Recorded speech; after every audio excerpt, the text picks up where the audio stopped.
What's up, everybody? Welcome to another edition of the Car Concierge Show Weekend Review. On today's show, we're going to talk a little bit about the Mike Tyson Jake Paul fight. We're also going to talk about UFC 309, and then we're going to dive deep into General Motors and all of the things that have been happening with them as of late. First up, let's talk a little bit about the Jake Paul Mike Tyson fight that happened recently. And of course, I'm an older gentleman, so all of my friends and people that I know that were talking about the fight and were looking forward to this fight were saying, adamantly that Mike Tyson would win the fight and he would knock Jake Paul out, and they were all ready for it to happen. I know that Jake Paul, he's a pretty good boxer. He's proven over the course of his fights, which are not real fights per se. They're more exhibition fights than anything else. Fighting Nate Robinson and old MMA fighters and stuff like that. But he's proven that he can box. He's beaten a boxer, a couple boxers that are real boxers before. So we knew that he was capable of good boxing. And also we watched as Mike Tyson spent all that time getting prepared for this fight, and he looked it great, and everybody was really hopeful that he was going to knock this guy out.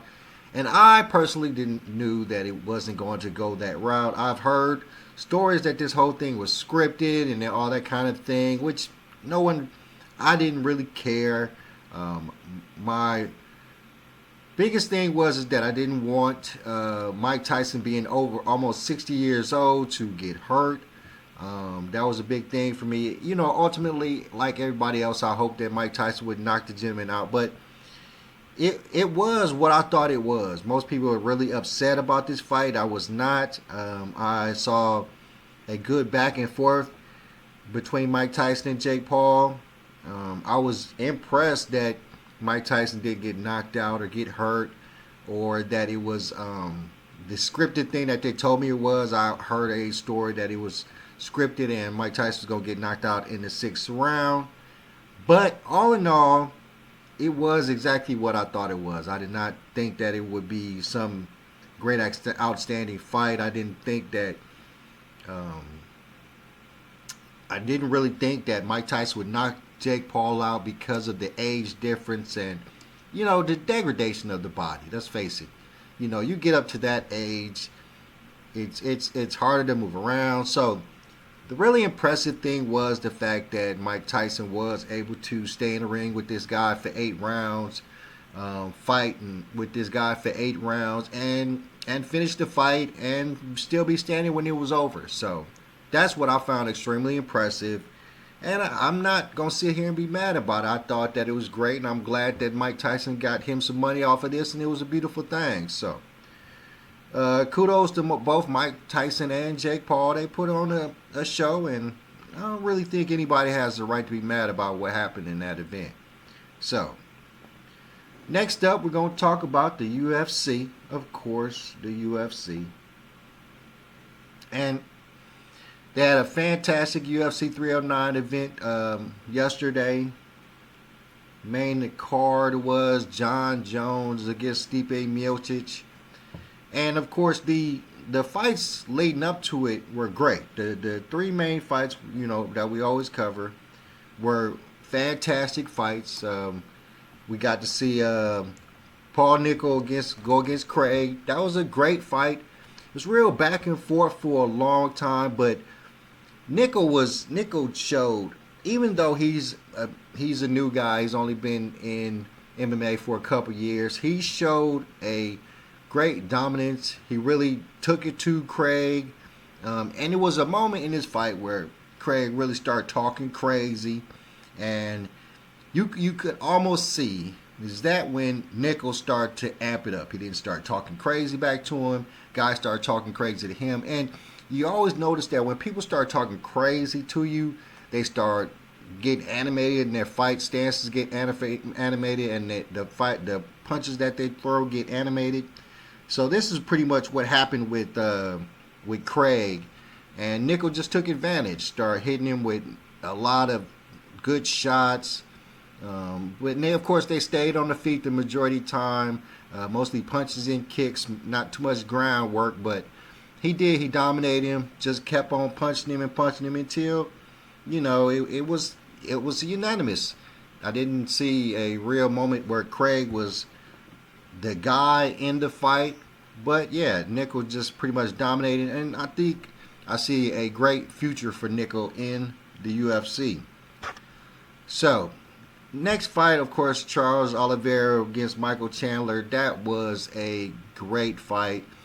Of course, Oliveira just dominated pretty much. And it was crazy because he dominated the first 4 rounds, taking him to the ground whenever he wanted, getting good punches off throughout the whole event.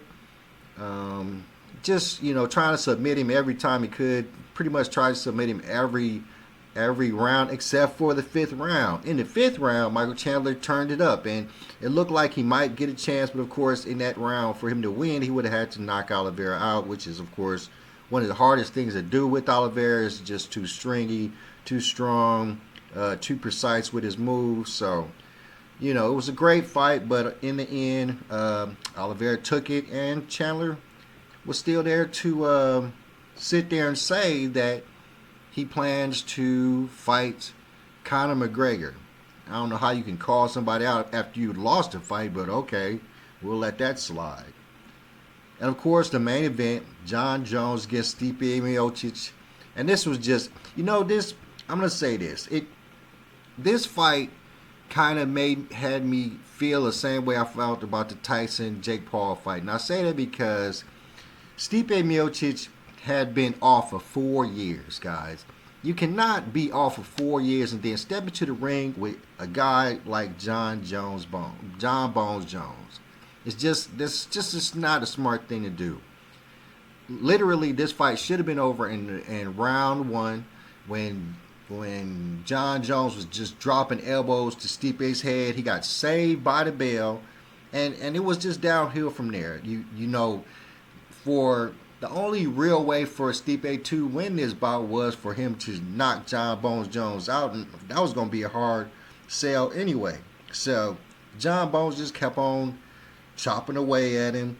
The knees, the kicks, the elbows, the shoulder shrugs. I mean, he pretty much was just punishing Stipe. And Stipe, God bless him, he stayed in there strong, kept on throwing punches, kept on trying to fight back. But in the end, they got to that round 3. Jon Jones started landing on real tough. And then he just hit him with that patented kick. And turnaround jump kick, got him in the solar plexus. And Stipe just crumbled, man. Stipe crumbled after that. Went for the massive uploader ender punch, which missed, but Stipe was already on the ground. It was pretty much all over by then anyway. And once again, Jon Bones Jones is at the top of the heap, and he's talking about he's gonna make a comeback. He's going to fight all Aspinall and all these other guys. So we'll see. Of course, we're still expecting Conor McGregor to come back, so maybe we'll get a Jon Bones Jones Conor McGregor fight. Who knows? But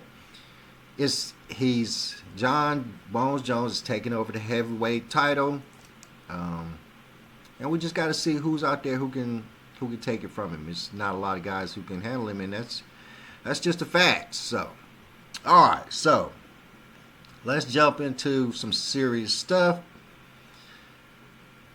So let's talk about General Motors. Now, General Motors, we are really been staying away from General Motors. Their new president, Mary Barra, has been doing excellent work. She's really trying her best to keep the company moving forward, even with everything that's going on with the UAW and strikes and the loss of market share, because General Motors, just like Stellantis and all the other U.S. automakers, have lost a lot of market shares. Just the fact of what's been going on. and they have a lot of vehicles. That's a big problem that they have. They have a lot of vehicles, a lot of models out there, a lot of models that they have to sell to, to keep current. And it's a hard thing to do. It's a really hard thing to do with the evolution of the EV vehicle, them not having many EV vehicles in their fleet. So it's tough stuff. But let's face it, all of this is causing down to what we always talk about: layoffs. General Motors has got a list of layoffs that's about to come down the pipeline, and of course, what do we think it's about? It's really about the UAW and that whole situation, but let's check it out. We begin tonight with General Motors workers waking up to the news that they were laid off this morning. Thank you so much for joining us for 7 News Detroit at 6. I'm Carolyn Clifford. And I'm Mike Duffy. Today, GM announced that it was cutting 1,000 jobs worldwide.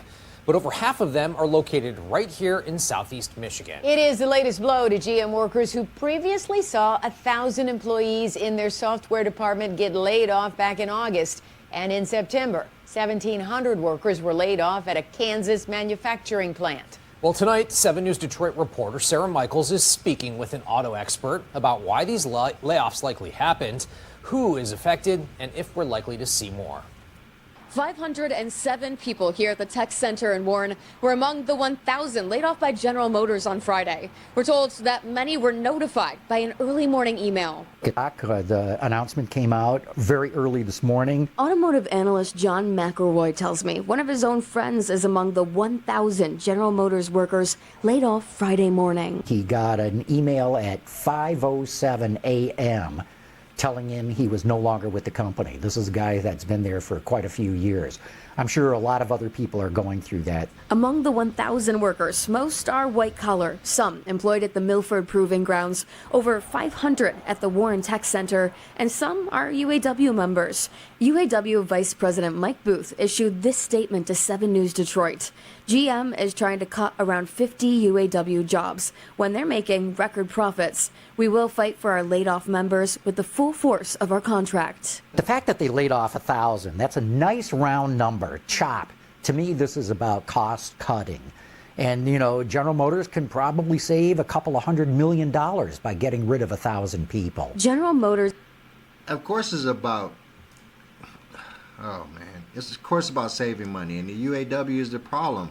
It's causing them to have to do this because of them raising their salaries when they did the UAW contract, the Big Three contract. So this is all part of the course.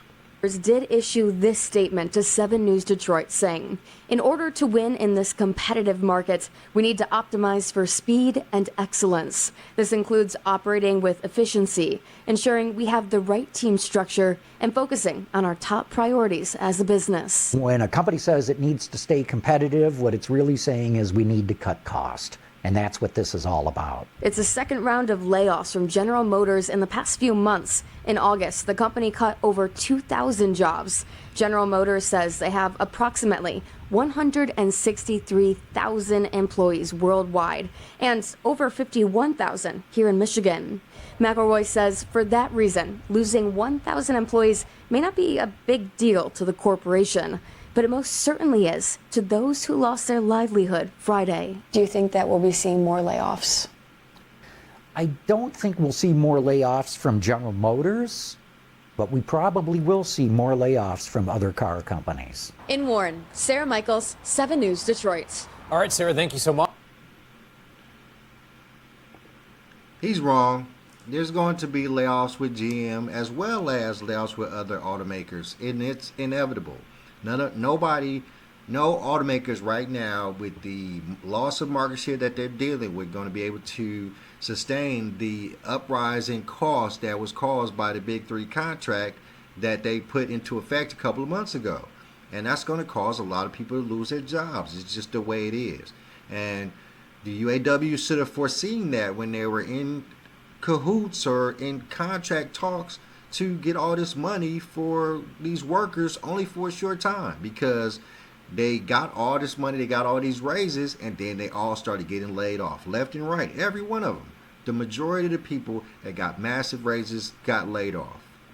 And that's the problem. We require, or we desire for everybody in certain positions to be the highest paid around. And that's just not how the world has ever worked. I mean, the fact is that most factory workers making good money for the longest time, even for years when I was back working or dealing with factory workers back at Ford, back in Indiana, those people were some of the highest paid people in the area. They were some of the people that were making the most money around us in the city. Their checks were the fattest. And the desire to get more on top of that caused lots of loss, lots of job loss, lots of position loss, because these companies, they were making great money back then. Let's face it. They were booming. Everything was fantastic. And now it's not the same. It's not the same. With all these new EV companies, all these new automakers, the market share has tremendously dipped. Tremendously dipped. Just too many automakers out there. Too many cars available for people to buy. So, and that's hard for everybody. Stellantis, GM, Ford, they're all dealing with loss of market share, and that is affecting their bottom line. So it's going to affect their employees. And look, all of these layoffs is the result. So, what can they do? Well, one thing that GM is going to have to do is get rid of some models. And of course, me being Cadillac Chris, it's one of my nicknames, I checked that out. And we find that GM is deciding that they are going to get rid of some of their Cadillac models. Let's check it out.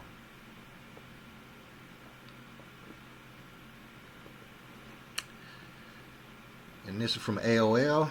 Cadillac XT4 to die so that the next gen Chevy Bolt EV can live.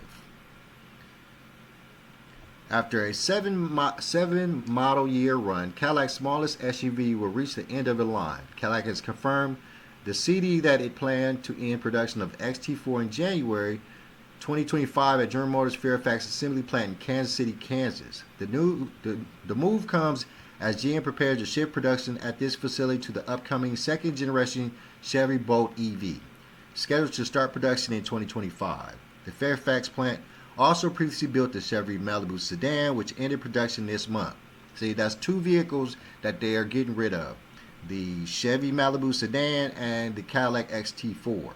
And they're all getting rid of so they can make the Chevy Bolt EV. All just because it's EV. This Chevy Bolt is horrible. This means that 2025 will be the final model year for the XT4 in the USA subcompact luxury SUV. The XT4 sold a not insignificant 15,688 units through the first 3 quarters of 2024. It's not clear if Cadillac plans to replace the XT4 eventually with another small SUV model produced elsewhere, but in the meantime, the lower end of its crossover lineup will now be occupied by the XT5 and new electric Optic, which are both compact luxury SUVs. Besides its production location and the fact that it will use GM's latest battery technology, we don't know much about the upcoming Chevy Bolt EV. It's set to arrive sometime in 2025, and we can assume it will be an affordable electric hatchback to replace the outgoing Bolt EV and Bolt EUV that were discontinued after the 2023 model year. The Bolt EV was a strong seller for the GM even late into its life cycle. It's clear that the company has high sales hope for the new model, given that it is dedicating this entire production facility to the new model. We look forward to hearing more about the second gen Bolt EV soon. I don't care about that. I don't think Chevy Bolts are nice cars.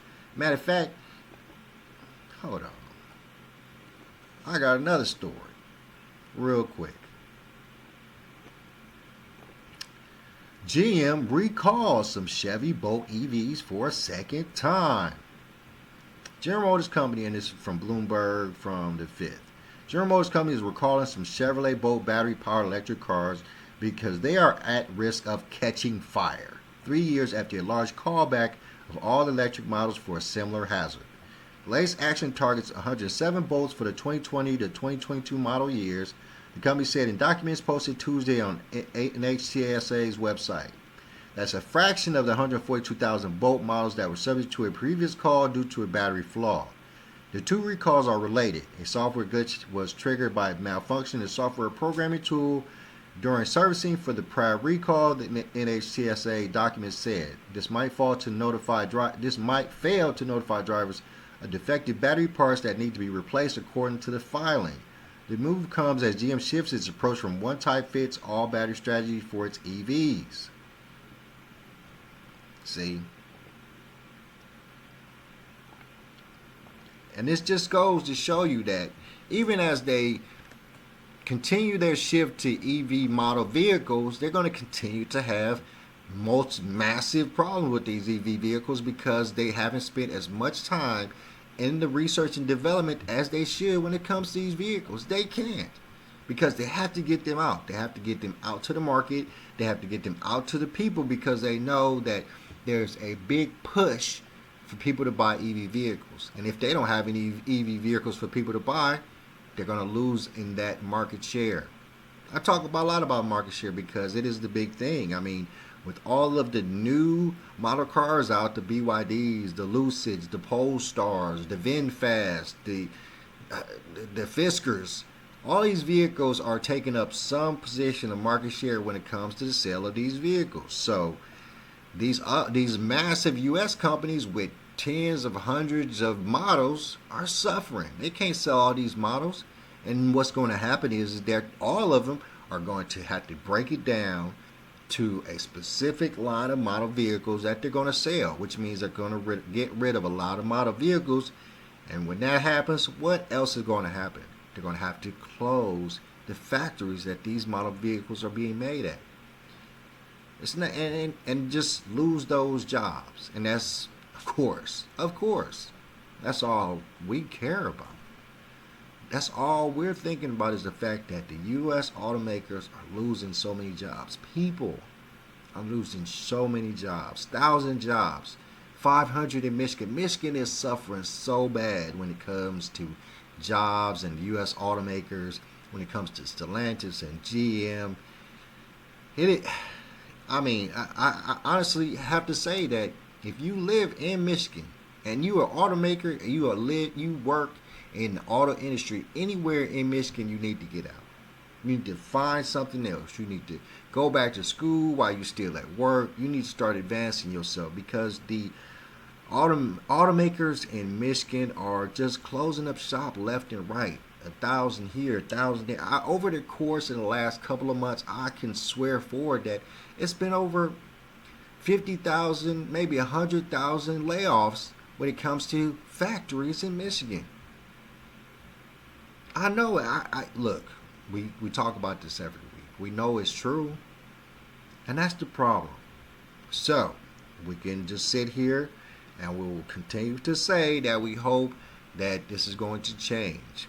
We want if we're going to continue to drive these Lucids and these Polestars and these Teslas and these BYDs, we need BYD factories here. We need Lucid factories here. We need Polestar factories here. If we don't need your cars here. If you're an automaker and you're bringing a car here to sell to our people, then our people need to be able to make money off of your car. Dealerships, repair facilities, all of these things that these cars need to be here. And if they're not here, we shouldn't be buying your cars. If you can't put a factory here to build some parts for your cars, we shouldn't be buying your cars. Once again, buy American, my friends. Buy American. This has got to be the slogan from now on. Because if it's not, we are going to continue to see all our friends and families losing their jobs left and right. All right, I'm going to get up out of here. It is Sunday. I'm going to enjoy it, and I hope you do too. I'm your boy Chris Surratt. Please like, share, subscribe. Hit me in the DM. Hit me with some stuff that you want me to talk about, and I'm out. Peace.